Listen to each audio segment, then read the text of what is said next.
everyone. Thank you for joining me for our story time. Now, I hope you're all ready. I'm just getting myself ready. I've got my nice comfy jumper, my blanket to stay warm.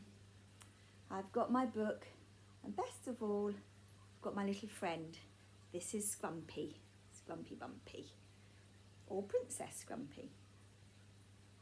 Now, the story we're going to share today is this one, The Owl Who Was Afraid of the Dark. Have you ever read that story? Or has anyone ever read it to you? It's a great story. So, if you're sitting comfortably, let's begin. Sorry, Scrumpy.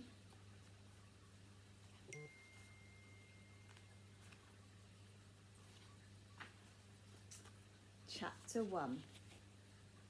The dark is exciting. Plop was a baby barn owl, and he lived with his mummy and his daddy at the top of a very tall tree in a field. Plop was fat and fluffy. He had beautiful heart-shaped ruff. He had enormous round eyes, and he had very knackety knees. In fact, he was exactly the same as every other barn owl that has ever been, except for one thing. Plop was afraid of the dark.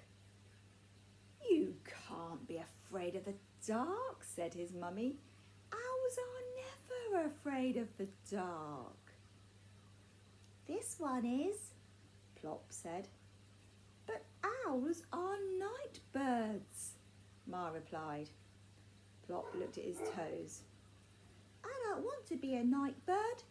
I want to be a day bird."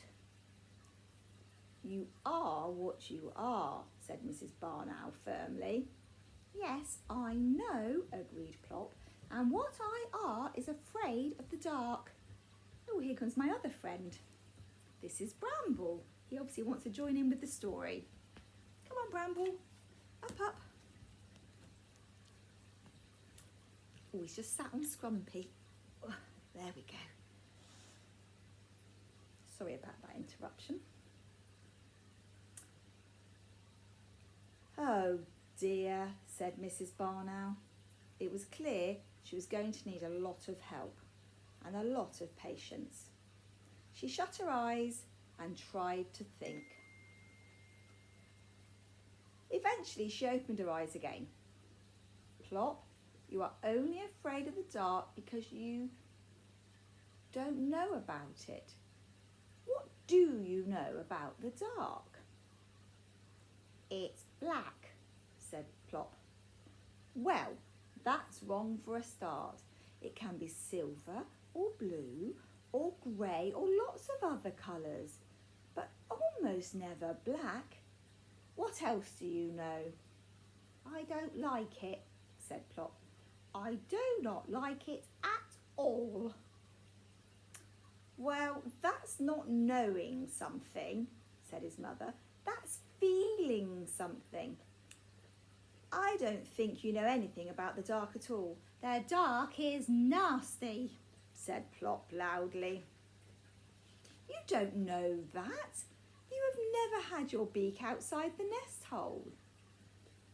"Not after dusk. I think you'd better go down into the world and find out a lot more about the dark."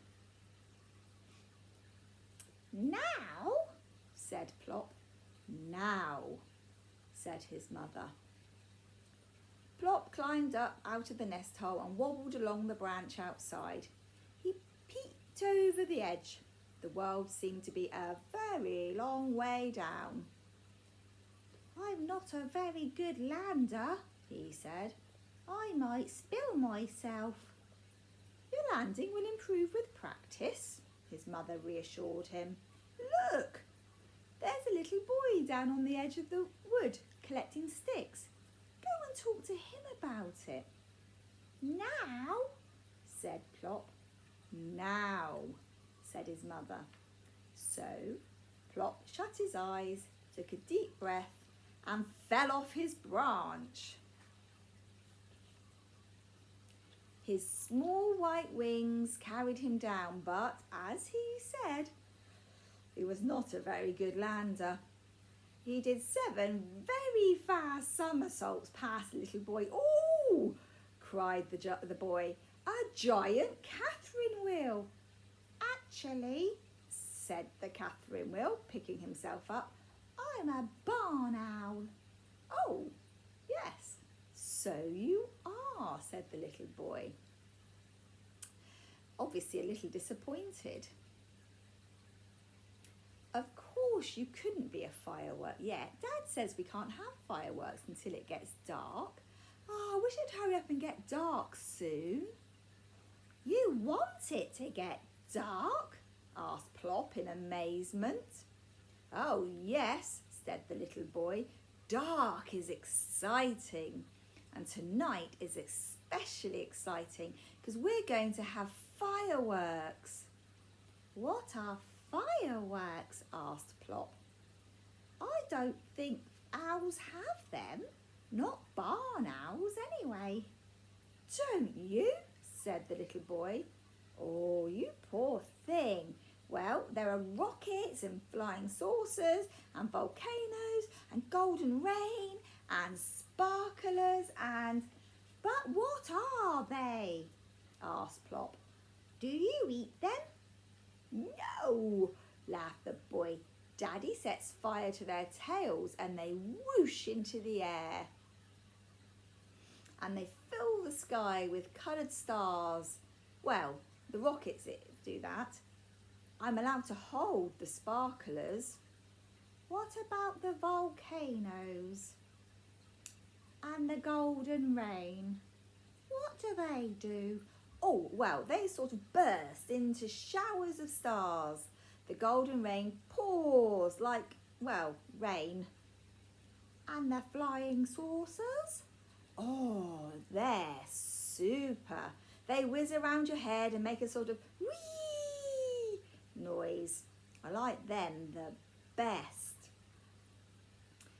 "I think I would like fireworks," said Plop.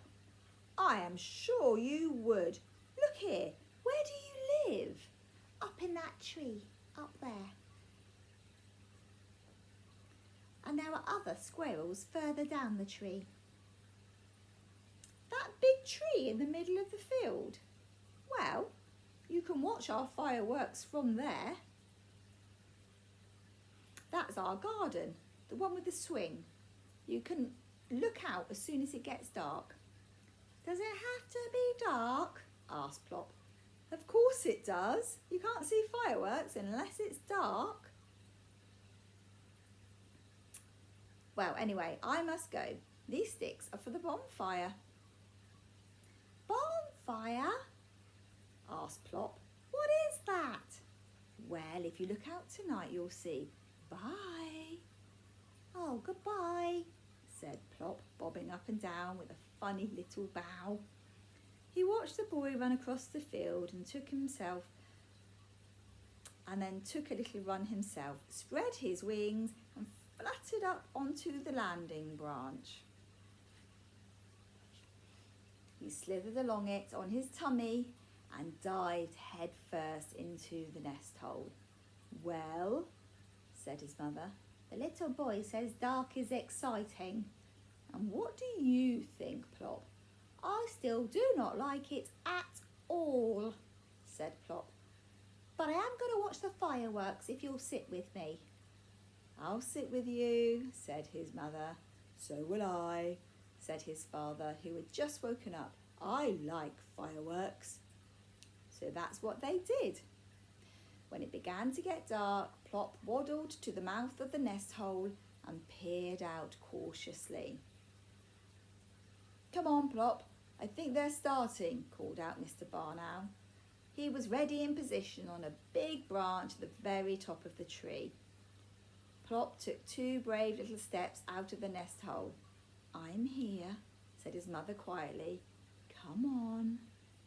So together, wings almost touching, they flew up to join Mr. Barn Owl. They were only just in time.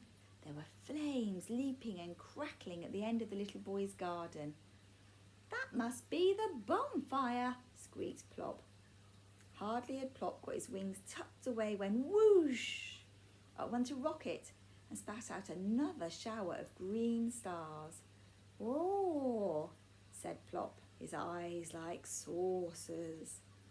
A fountain of dancing stars sprang up from the ground, and then another and another. "Ooh," said Plop again.